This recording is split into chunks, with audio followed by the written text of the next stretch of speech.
اس روز نوچندی جمعرات تھی۔ چھمی بیگم غسل خانے میں نہا رہی تھیں۔ سردیوں کا زمانہ تھا۔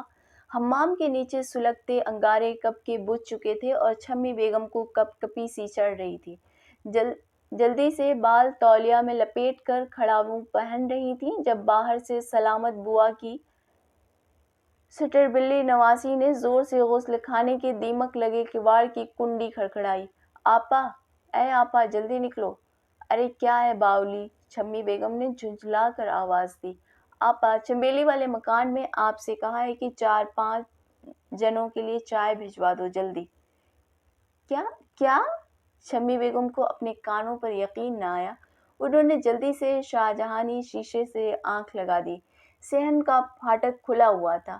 باہر 2 تانگے کھڑے تھے۔ 2-3 لقندرے سامان اتروا رہے تھے۔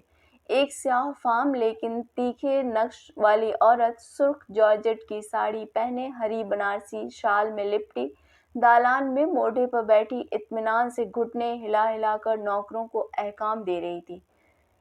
ایک اس کی ہم شکل 13-14 سالہ ٹرری شکل والی اچھال چھکاسی لڑکی کاسنی شلوار قمیض پہنے فرش پر اکڑو بیٹھی ایک بکس کھولنے میں مشغول تھی۔ اتنے میں اندر سے اجو بھائی، جی ہاں، ہمیشہ کی طرح بانکے چھیلے اجو بھائی دالان میں آئے۔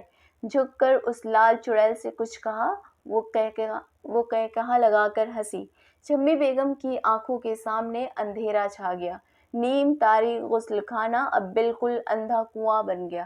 انہوں نے جلدی سے ایک کھوٹی پکڑ لی، لڑکھڑاتی ہوئی باہر آئیں اور بے سدھ ہو کر اپنے بستر پر گر گئیں۔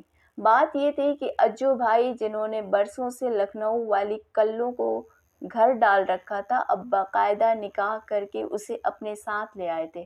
کاسنی شلوار والی لڑکی اشرفی کلو اپنے ساتھ لائی تھی، اجو بھائی کی نہیں تھی۔ شام کو اجو بھائی پردہ کروائے بغیر درانہ زنانے میں چلے آئے اور دالان میں پہنچ کر پکارا، ارے بھائی چھمو، آؤ اپنی بھابھی سے مل لو۔ چھمی بیگم کانپ کر رہ گئیں۔ پلنگ سے اٹھ کر پھر غسل خانے میں جا گھسیں اور زور سے چرخنی چڑھا دی۔ اجو بھائی ذرا چور سے بنے دالان کے ایک در میں کھڑے رہے۔ کلو ان کے پیچھے کھڑی تھی۔ دونوں میاں بیوی چند منٹ تک اسی طرح چپ چاپ کھڑے رہے اور پھر سر جھکائے چنبیلی والے مکان واپس چلے گئے۔ اس دن کے بعد سے چھمی بیگم کی دنیا بدل گئی۔ اب وہ سارا دن قرآن شریف ہی پڑھا کرتیں۔ اجو نے انہیں اتنے برسوں ہوا میں معلق رکھ کے ان کی زندگی تباہ کر کے کسی اور سے شادی کر لی۔ اس ناقابل برداشت صدمے سے زیادہ دہشت انہیں اس بات سے تھی کہ انہوں نے کلو بائی طوائف سے نکاح کر کے خاندان کا حسب نسب برباد کر دیا۔ چھمی بیگم اس جرم کے لیے انہیں مرتے دم تک معاف نہ کر سکتی تھیں۔ کلو نے کئی بار ان کی طرف دوستی کا ہاتھ بڑھایا۔ اکثر وہ آنگن کی کھڑکی میں آہستہ سے کہتی، بٹیا، کسی چیز کی ضرورت ہو تو بتا دیجیے۔ کبھی کوئی خاص کھانا پکتا تو نوکر کے ہاتھ سینی بھجواتی۔ لیکن چھمی بیگم نے دھمو خاں کو حکم دے رکھا تھا کہ چنبیلی والے مکان سے کوئی چڑیا کا بچہ بھی اس طرف آئے تو اس کی ٹانگیں توڑ دو۔ گھر واپس آنے کے دوسرے مہینے اجو بھائی نے ملن خاں کے ہاتھ 200 روپے بھجوائے، جو وہ اب تک لکھنؤ سے بھیجا کرتے تھے، لیکن اب صورتحال بدل چکی تھی۔ چھمی بیگم کھڑکی میں جا کر للکاریں، جمعہ خاں مرحوم کی بیٹی اور شبو خاں مرحوم کی بھتیجی چکلے سے آیا ہوا 1 پیسہ بھی اپنے اوپر حرام سمجھتی ہے۔ ملن خاں غیرت والے پٹھان ہو تو جا کر یہ 200 روپلی بھیجنے والوں کے منہ پر دے مارو۔ یہ رجز پڑھ کر انہوں نے کھڑکی کا دروازہ بند کیا اور اس میں یہ موٹا قفل ڈال دیا۔ اب چھمی بیگم اپنے زیور بیچ کر گزر بسر کرنے لگیں۔ زیور ختم ہو گئے تو گھر کا قیمتی پرانا سامان کباڑی کے ہاتھ فروخت کر ڈالا۔ لیکن بھوک ایک دائمی مرض ہے جس کا وقتی علاج کافی نہیں، اور چھمی بیگم کو دھمو خاں، ملن خاں، سلامت بوا اور ان کے جھینگڑ پوتوں کا پیٹ بھرنا تھا۔ انہوں نے گھر میں قرآن شریف اور اردو پڑھانے کے لیے بچیوں کا مکتب کھول لیا۔ محلے والوں کی سلائی کرنے لگیں۔ جب محنت کرتے کرتے بیمار پڑ گئیں اور ہلہلا کر بخار چڑھ آیا تو سلامت بوا ہڑبڑا گئیں اور غصے سے بولیں، بیوی کیا آن پر جان دے دو گی؟ ایسی بھی کیا نگوڑی آن؟ لیکن چھمی بیگم پر غنودگی طاری تھی۔ سلامت بھاگی بھاگی چمیلی والے مکان پہنچی۔ کلو فوراً سر پر برقع ڈال گرلی کے راستے اندر آئی۔ ڈاکٹر بلایا گیا۔ کلو ساری رات نند کی پٹی سے لگی بیٹھی رہی۔ اجو بھائی نے کئی بار آ کر دکھیاری چچا زاد بہن کی حالت دیکھی، لیکن شاید اب بھی اس بے انصافی کا احساس انہیں نہ ہوا جو انہوں نے چھمی بیگم کے ساتھ کی تھی، کیونکہ بقول سلامت بوا اس کالی کلوٹی کلو نے انہیں الو کا گوشت کھلا رکھا تھا۔ چھمی بیگم کو جو ہی ہوش آیا آنکھیں کھولیں اور کلو کا متفکر چہرہ سامنے دیکھا، ان پر غم و غصے کا بھوت پھر سوار ہو گیا۔ کلو ان کے پٹھانی جلال سے بے حد خوف زدہ تھی، فوراً کان دبا کر اپنے گھر واپس بھاگ گئی۔ بیشتر طوائفوں کی طرح جو شادی کر کے بے حد وفاشار بیویاں ثابت ہوتی ہیں، کلو بھی بڑی پتیورتا عورت تھی۔ اس کی سب سے بڑی تمنا یہی تھی کہ چھمی بیگم اسے کنبے کی بہو اور اپنی بھاوج سمجھ کر املی والے مکان میں داخل کر لیں۔ اس کی تمنا کبھی نہ پوری ہوئی۔ 10 سال نکل گئے۔ اجو بھائی کو چھمی بیگم کے رشتے کی بھی فکر تھی، لیکن چھمی بیگم ادھیڑ ہو چکی تھیں۔ اب ان سے شادی کون کرے گا؟ چھمی بیگم ان سے اور کلو سے اسی طرح شدید پردہ کرتی تھیں، اسی طرح مدرسہ چلا کر گزر بسر کر رہی تھیں کہ ملک تقسیم ہو گیا۔ آدھا شاہجہاں پور سمجھو خالی ہو گیا۔ ان کے مکتب کی ساری لڑکیاں اپنے اپنے ماں باپ کے ساتھ پاکستان چلی گئیں۔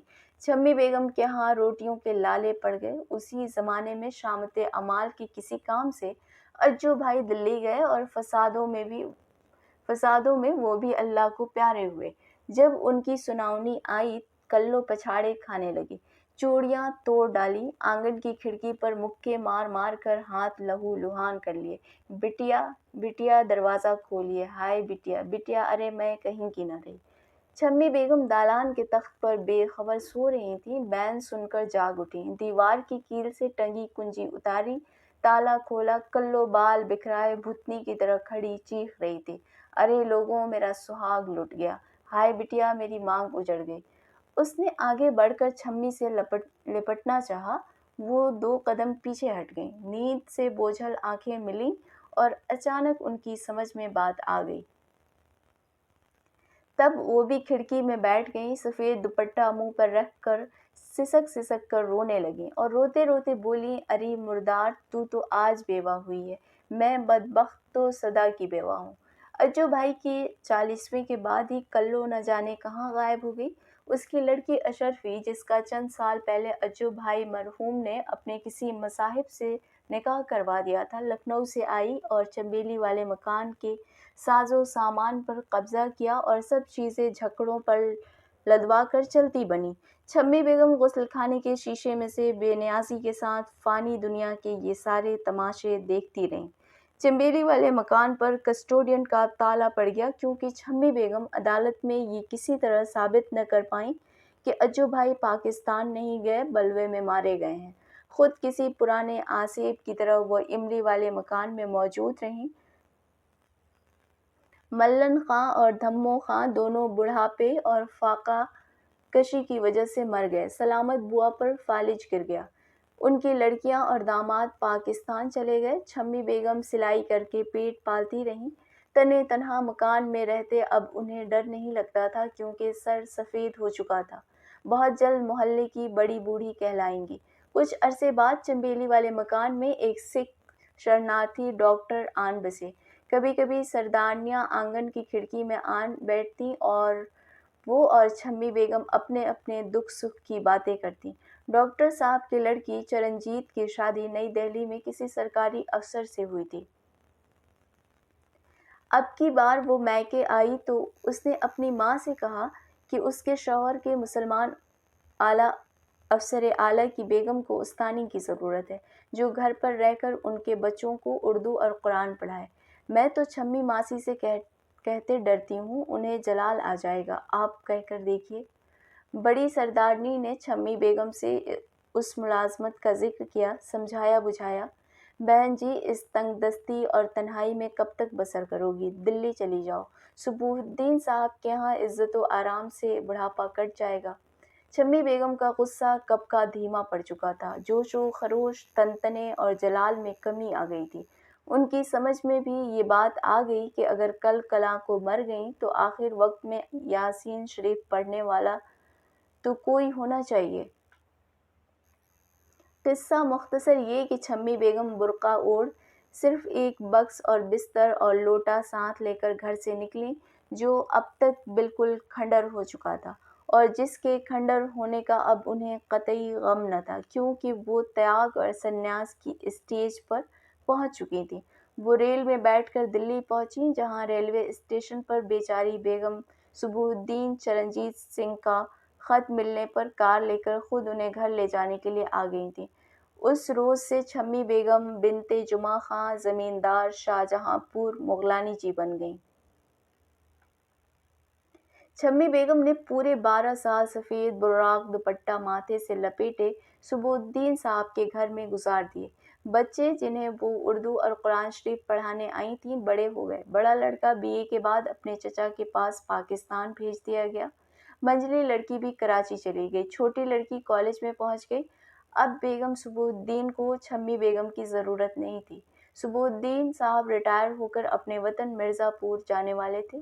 دہلی سے روانہ ہونے سے پہلے بیگم صبح الدین نے شمی بیگم کو اپنی دوست بیگم راشد علی کے ہاں رکھوا دیا۔ راشد علی صاحب بھی حکومت ہند کے ایک اعلیٰ افسر تھے۔ شمی بیگم صبح الدین صاحب کے ہاں بہت سکھ چین سے رہی تھیں۔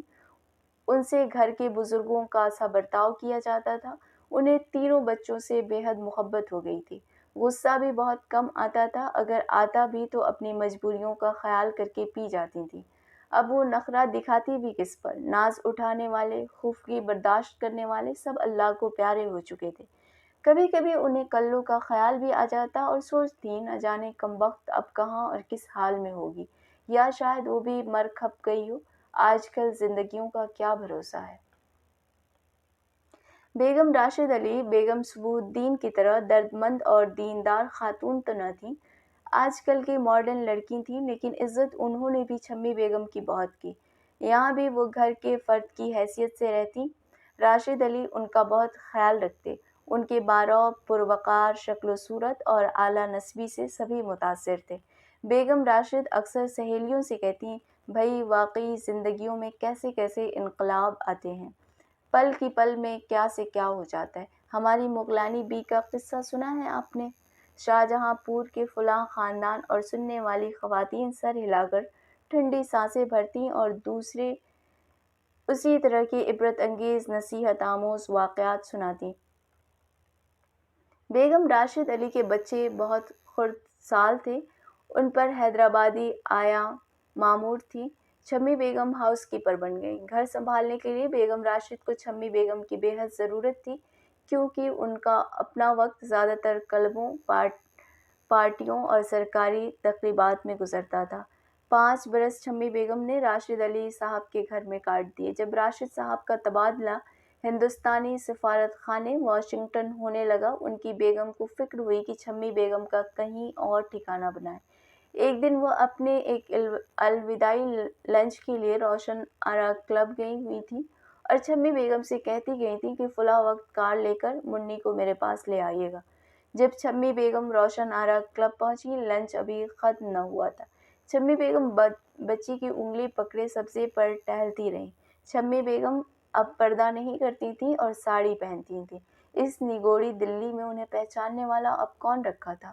سامنے برآمدے میں ایک طرف رمی کی محفل جمی ہوئی تھی اور ایک بے حد فیشنیبل 40-45 سالہ حقاقہ دقاقہ خاتون 5-6 مردوں کے ساتھ قہقہے لگا لگا کر تاش کھیلنے میں مصروف تھیں۔